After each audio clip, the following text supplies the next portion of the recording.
경우는 크게 두 가지예요. 소변으로 나가거나 GI로 나가거나. 그래서 뭐 GI로 나가는 경우는 뭐 설사하거나 토하거나 뭐 이런 경우들일 거고요. 유린으로 나가는 경우는 또 많죠, 좀 종류가. 그래서 사실은 이런 표가 있어요. 그래서 이거를 다 외울 것까지는 아니지만 그냥 한번 그렇구나 하고 보고 그냥 잊어버리시죠. 일단 하이포칼레미아에서 제일 중요한 건 혈압이 높냐 높지 않냐가 제일 중요해요. 그래서 하이포칼레미아인데 혈압이 높다고 하면 그 순서가 좀 웃기긴 하지만 반대로 말하면 고혈압인데 하이포칼레미아가 있다는 얘기거든요. 고혈압에 하이포칼레미아가 있다 그러면 머릿속에 무조건 하나 떠올라야 되는 병이 있죠. 그게 뭐예요? 프라이머리 알도스테로니즘이에요. 고혈압에 하이포칼레미아 있는 환자들의 대다수는 프라이머리 알도스테로니즘이에요. 그러니까 우리가 무슨 검사를 낼까요? 당연히 레닌, 알도스테론 같은 걸 내겠죠. 당연히 알도스테론을 냅니다. 알도스테론이 높아요. 레닌은 억제돼야죠. 그게 프라이머리 알도스테로니즘이죠. 그렇게 보시면 되고요. 알도스테론과 레닌이 다 올라갈 수 있는 경우 중에서 여러분 시험에 나올 수 있는 건 뭐 레나 아테리 스테노시스 같은 건데 이런 걸 낼 때 여러분한테 뭐 하이포칼레미아 감별 진단으로 낸다거나 무슨 레닌 알도를 주고 얘를 맞춰봐라고 내지는 않아요. 되게 무슨 뭐 복부에 잡음이 들려요. 뭐 사진을 찍어서 좁아졌다 뭐 이런 걸 보고 말지. 그래서 사실 이렇게 흘러갔을 때 나올 수 있는 병은 프라이머리 알도스테로니즘밖에 없어요. 시험에 나올 수 있는 건. 분명히 고혈압에 하이포칼레미아면 알도스테론이 높아야 되는데 알도스테론이 낮아요. 그 말은 알도스테론인 척하는 애들이 있다는 얘기거든요. 그게 뭐 리들 증후군, 리코라이스 뭐 이런 애들이 있는데 시험에 나올 만한 애들은 아니긴 합니다. 사실은. 그래서 뭐 이런 애들이 있구나. 그냥 이렇게 보시면 되고요. 이쪽이 문제예요. 이쪽이. 하이포칼레미아인데 혈압이 높지 않아요. 그러면 우리가 메타볼릭 애시도시스인지 알칼로시스인지 봐야 되고요. 메타볼릭 애시도시스는 어차피 따로 공부하셔야 돼요. 여러분이 시험 문제를 봤는데 포타슘이 3.0이다, pH가 7.1이다 라고 하면 사실 pH 7.1이 먼저 눈에 들어오게 돼 있어요. 3.0은 나중 문제고 pH가 7.1인데 지금. 그래서 메타볼릭 애시도시스네? 라고 하고 문제를 풀게 되기 때문에 거기서는 이게 잘 안 보여요. 그러니까 요거는 메타볼릭 애시도시스로 풀면 돼요. 그냥 문제를. 하이포칼레미아를 신경 안 쓰셔도 돼요. 하이포칼레미아인데 고혈압이 아니에요. 근데 여러분이 뭔가 문제가 되는 경우는 되게 메타볼릭 알칼로시스인 경우예요. 그래서 이때는 유린 클로라이드를 내서 10 미만이면 구토고요. 20 이상이면 바터, 지틀만 또는 이뇨제 이런 것들이 나오죠. 이 정도예요. 되게 복잡하지만 하이포칼레미아인데 혈압이 높아요. 프라이머리 알도, 레닌 알도 내고 뭐 하시면 돼요. 혈압이 낮아요. 애시도시스 빼고. 어차피 알칼로시스잖아요. 유린 클로라이드 10 미만이면 구토. 높으면 원래 이상한 애들. 바터지틀만 이뇨제. 이런 거예요. 문제를 자꾸 풀다 보면 되게 익숙하긴 한데요. 익숙해지기 쉽진 않지만. 고혈압일 때 이런 것들이 있고요. 고혈압이 없으면서 메타볼릭 알칼로시스 때 바터, 지틀만, 이뇨제, 구토. 뭐 이런 애들이 있고요. 메타볼릭 애시도시스는 이따가 공부하시고요. 뿅.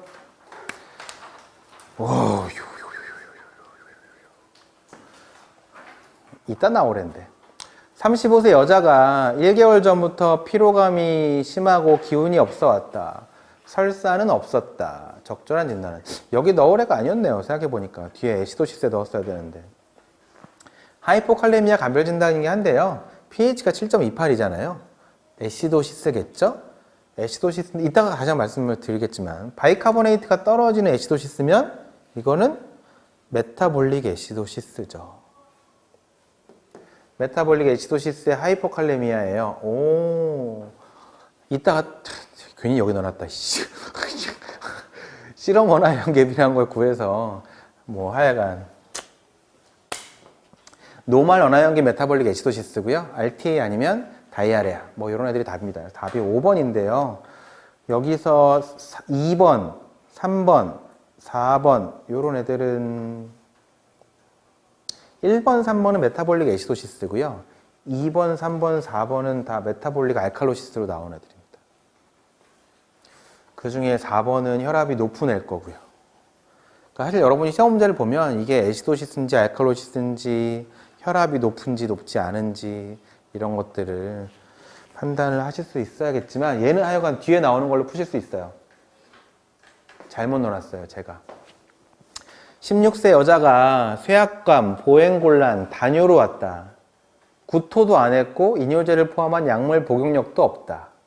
진단은 어쩌라고? 사실 이 하지 위압감에 다뇨를 주면 그건 하이포칼레미아라는 뜻이에요. 원래 하이포칼레미아의 증상이 하지 위압감의 다뇨거든요. 포타슘이 얼마예요? 2.5예요. 하이포칼레미아 맞죠? 혈압이 얼마예요?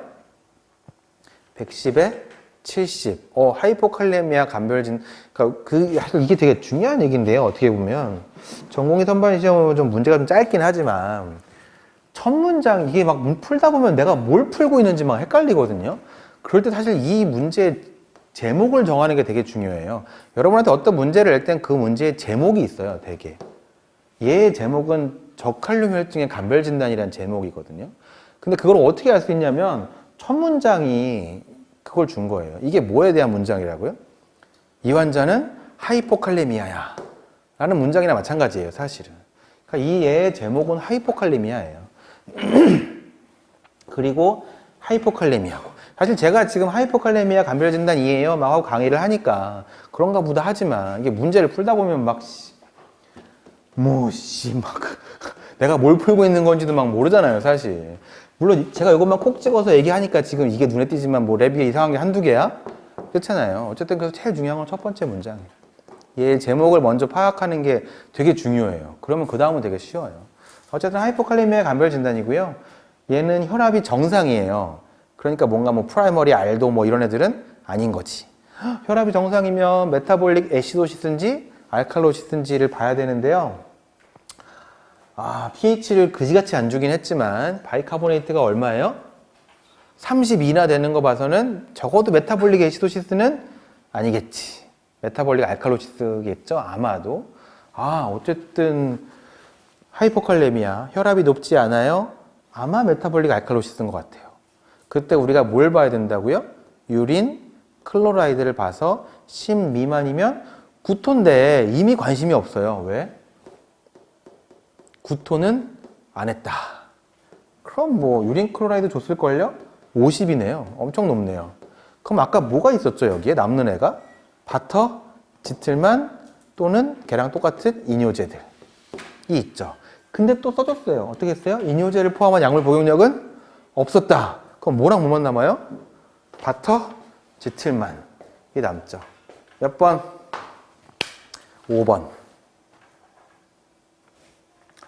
풀 수 있어야 돼요. 사실 요즘 되게 많이 나온 문제예요. 그래서 얘는 풀 수 있어야 돼요. 그래서 이런 문제를 보면 2번, 3번 같은 애들은 바이카보네이트가 떨어지는 메타볼릭 애시도시스니까 아예 여기서 관심이 없고 프라이머리 알도나 리들은 혈압이 올라가는 애들이에요. 사실은.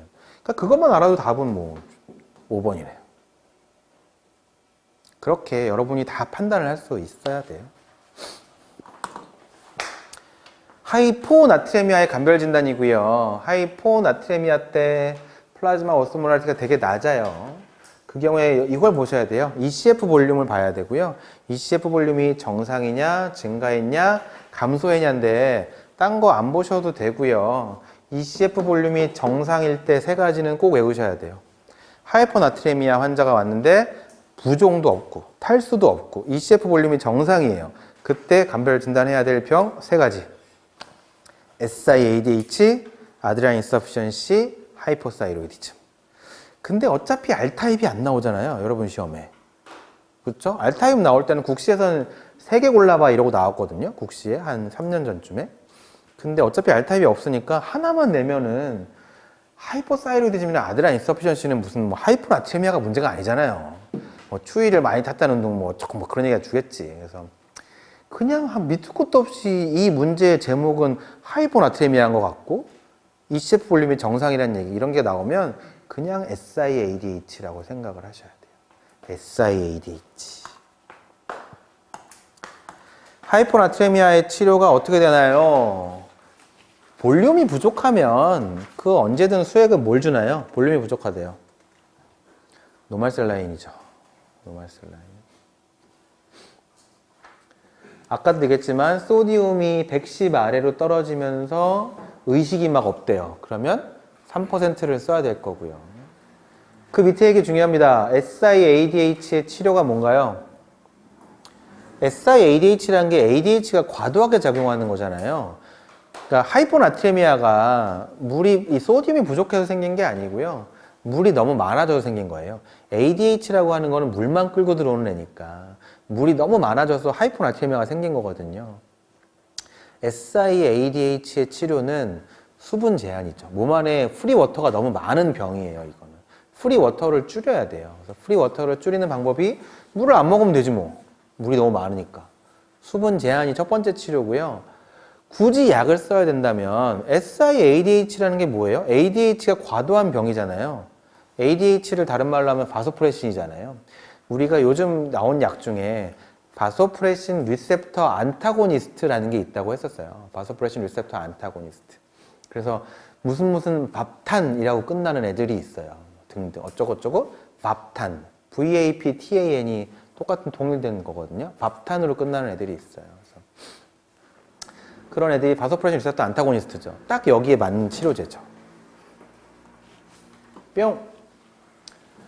58세 남자가 하루 전부터 의식이 나빠져서 왔다. 왜 의식이 나빠졌을까? 그러니까 이런 문제도 마찬가지로 문제를 풀면서 왜 의식이 나빠졌는지 먼저 찾으시면 되겠죠? 의식이 나빠진 이유가 여기 있네요. 소디움이 얼마예요? 118밖에 안 되네요. 그쵸? 그러면 뭘 봐야 된다?